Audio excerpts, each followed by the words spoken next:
Hey boys, it's your daddy. Just gonna share a few things with you today. Keep this one kind of short.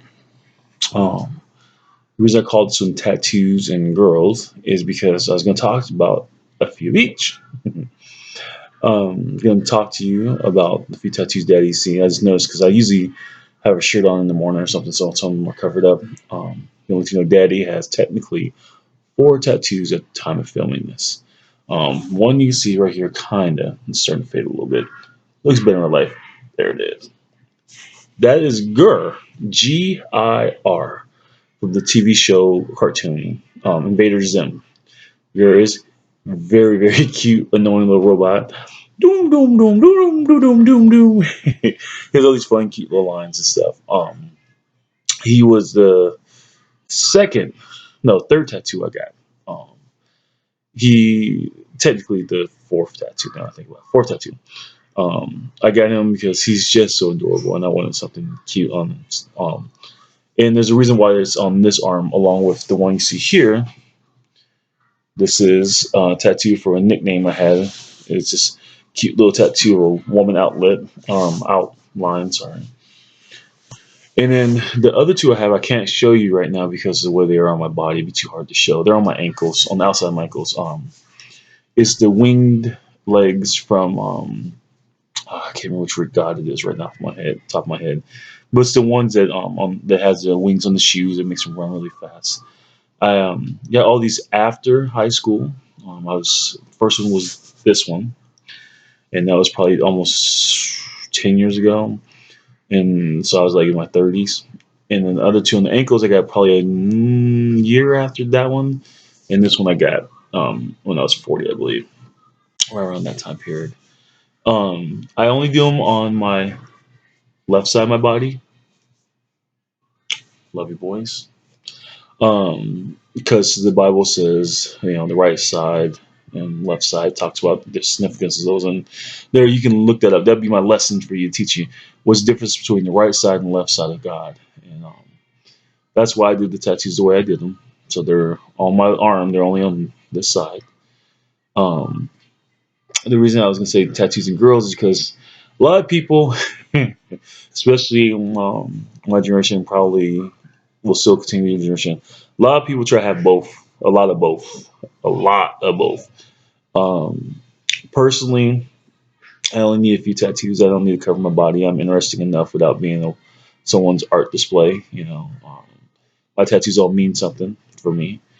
And I'm not saying most people don't, but a lot of people have so much ink on their body. They're like, don't remember, oh, I got one back there. It's just, how many times have you been under the needle? And oh, that's another thing. Daddy hates needles. I hate needles with a passion. So when I get blood draws, tattoos, I can't look. I won't faint or nothing, but I just something about something protruding in my body constantly. It's, oh, especially needles that draw blood. It's like you're taking that part of me. So, anyways, um, the girls I'm going to talk about though, they're going to be my because I'm figuring some of these videos you'll watch when you're probably elementary school, and I'm gonna talk about my elementary school crush. Um, that's the first one I'm talking about, and then I'm gonna end it with a high school crush, which is you'll see the similarity. So I was gonna say something along the lines of I never have really like traditional girls, but in your generation, this generation, that means something completely different. So, in my generation, it just meant girls who weren't over the top girly. This generation, it might mean girls who actually have badong between their legs, because it's a whole different generation. Non-traditional girl could actually be a dude in your generation in this time period. But no, I always liked women, biological women. I think they call them CIS or CSI or some weird thing now. So just saying, I mean, it's funny. People always try to avoid titles, and they say they hate having titles and labels put on them.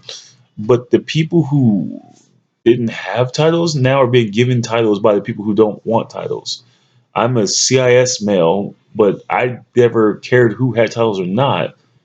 But the transgenders and all the other people who don't like titles are giving the people who gave them titles, I guess now titles. It's kind of weird.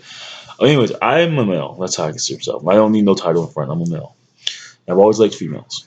And the girl I liked, she was kind of First high school or middle school, elementary school depends on where you're at. It was on fifth grade.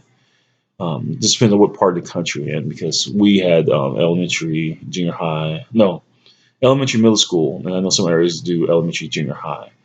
But I was in fifth grade.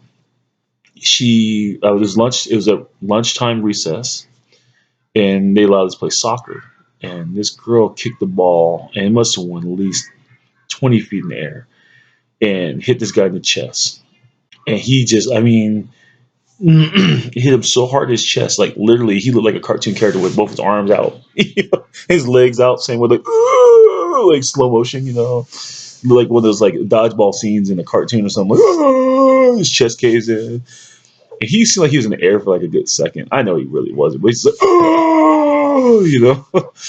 and any ounce of air, any bit of air he thought he had was lost to the wind. I mean, she kicked the air out of him, and I bet you, like, two of his kids in the future gonna wake up and go, because that's how much air she took out of his chest when she kicked that ball that hard.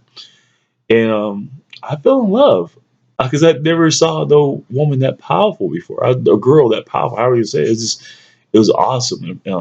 And it was so sad because our school was divided into sections, which is funny because 1980s, you think it wouldn't be this segregated in a way, but um, our school was set up where it just happened that way, where the rich kids were over in the little side building, and everybody else was in this other building. And so if you pretty much lived on the north side of town, where money was, you went to the pink team. And if you lived on the inner city part, where I lived, you were in the blue or green team. And this is before gangs were big, so those colors didn't matter that much.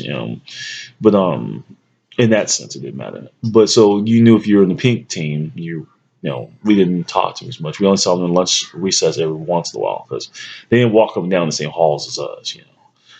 Anyways, she was on the pink team, and I remember because I liked her, it was around Valentine's Day too.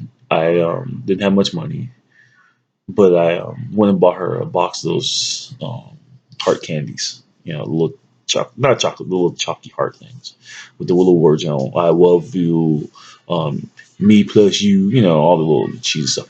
And I took it over and I bought, I think, a card at the same time. And I had to sneak out, I think, during my lunch break because it was one of the days they didn't let us outside, technically. We could go outside, we couldn't go over to their side. I snuck out with those and I went over there and handed it to her friends and said, "Can you give this to her?" I don't remember her name. And I remember seeing her friends hand it to her and they all started laughing. And at the time, I didn't realize it was laughing at me. Oh, what's this? Real life Amber Alert going off. See, one hit. I told you I do Johnny Depp. I ain't stopping because of that. Um, I'm not outside the house. I can't really help with that. And hope they find their kids because ain't nothing worse than losing your kids. See, guy always has ways to bring things in perspective. It could be worse. You guys could have been Amber Alerted. I would have actually opted to have Amber Alert and got you guys back if I could have. But uh, like I say, everything happens for a reason. Anyways, back to the story. I didn't realize that they were probably mocking me and making fun of me at the time because, poor kid likes you. Ew, But it's fine. She's still my first crush. It don't matter if we ever talked or not. I mean, that's one thing I realized. There's going to be a lot of opportunities for you to do stuff in life, and it doesn't mean it's going to happen. You're going to be dreamers just like me, boys. You're going to dream of making an NFL. You might not make it. Dream of probably having, 4 or 5 kids. You might not never have them. But there ain't nothing wrong with dreaming. Ain't nothing wrong with hoping, and you gotta make effort though. See, and that's what I did. I made the effort. I took a chance. My friend Mike Ford, he used to always tell me, this is as adults. He didn't tell me as kids. As adult, I used to be nervous to talk to girls, and he would say, why? Why the hell are you scared to talk to a girl? And I'm like, because what she says no. I don't want that kind of rejection. He says, dude, the only way you're gonna get her number is talk to her. Here, if you don't talk to her, what happens? I said, nothing. You don't get a number. He goes, yeah. So if you talk to her and you don't get a number, what happens? You don't get a number. He said, yeah, exact same result. So if you talk to her or don't talk to her, you ain't getting a number. But how's the only way you're getting the number? By talking to her, right? So who cares if you talk to her, you don't get the number. You get the same result if you didn't talk to her. So talk to her. That's the only chance you got, dude. And it was so simple, I mean, it's like, you're right, Didn't help a lot because sometimes, so rejection hurts. Rejection is part of life. It's just not everybody's going to love you for you. It's just that simple. They might not see the greatness that you have, or they might think they see something that you do not have in a bad way. Romeo, I'm still assuming you're going to be a giant, but I see your gentle soul. You're one of the calmest, quietest babies. You're always happy. Cass, you're always happy. But I'm just saying, I mean, Romeo, you might be 7 foot tall and super soft underneath it all. Super nice, the kindest boy ever. But people go see that 7 foot tall nature, the body, and be like, oh yeah, no, he's scary. And it's not who you are. People see stuff that's not there. But again, a lot of times people see they'll see what's in front of them and they'll judge you by it. And like I say, so what? You gotta step up. You gotta step up and move on, if you have to. But yeah, that was my first crush.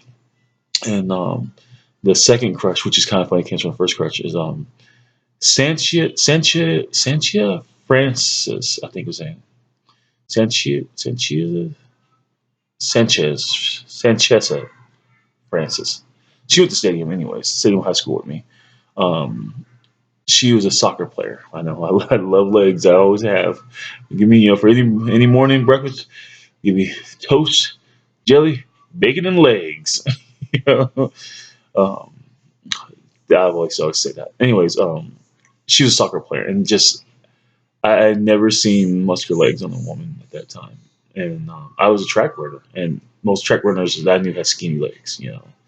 And when she came out and she's wearing shorts one time, her soccer shorts, it's just like, and she also, it was just her legs, but she had, and she never knew I had a crush on her either, too. So hopefully she doesn't ever watch this. I doubt she will. She's not on my Facebook, but she had really long hair like a lion, and it was that dirty blonde past her shoulders, all curly. Just, she looked so feral. I don't know, like a cave woman. But she was so friendly. It's like her attitude was just amazing, and she had that kind of innocence. Like it's a TV show you probably never ever know about. It's called Blossom, and her brother was Joey Lawrence, and he used to always go, "Whoa," like they just caught him off guard all the time. Like, "Whoa," God, I can't remember her name. Anyways, Miss Franz, she had that kind of aura to her. It's just so cool, and I never told her. Like I said, boys, you get a crush on girls. You don't have to tell them.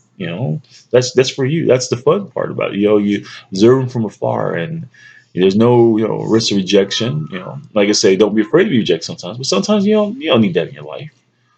Sometimes you just need to be able to look at smile at someone, and don't ruin the image, the dream you have in your head. If you're looking at them and thinking that it could be more, it could be more, but if you open your mouth, it could be less. And you found out the hard way.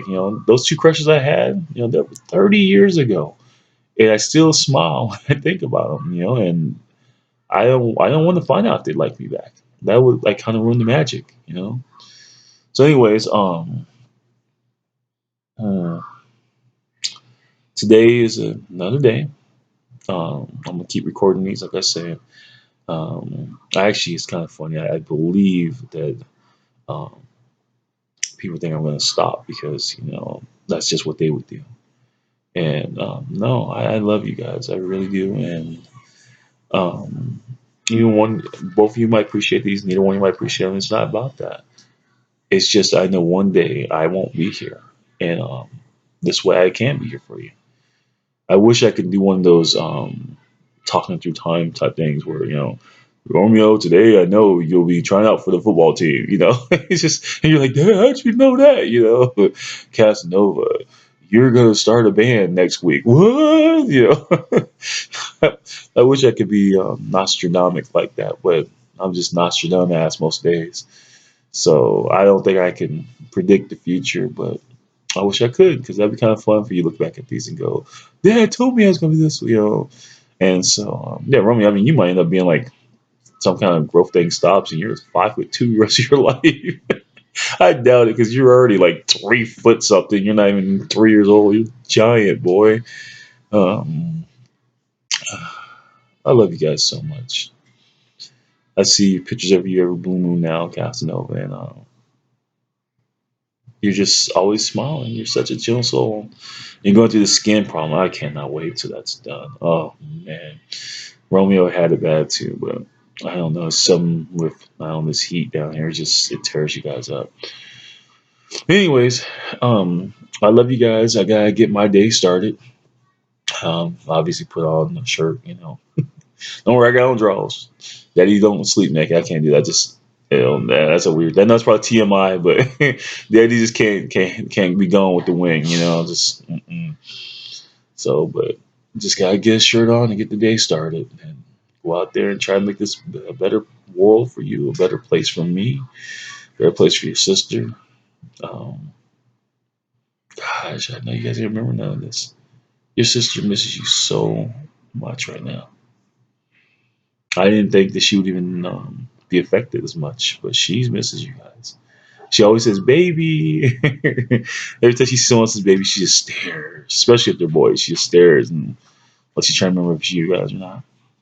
Speaking of the devil, hello, hi, a juice. A juice. I don't got no juice. Yay. Yeah, I got no juice. Egg. I got eggs. Yeah.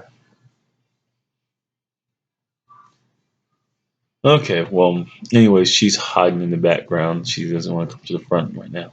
I know you heard her though. I love you guys, and I will talk to you tomorrow.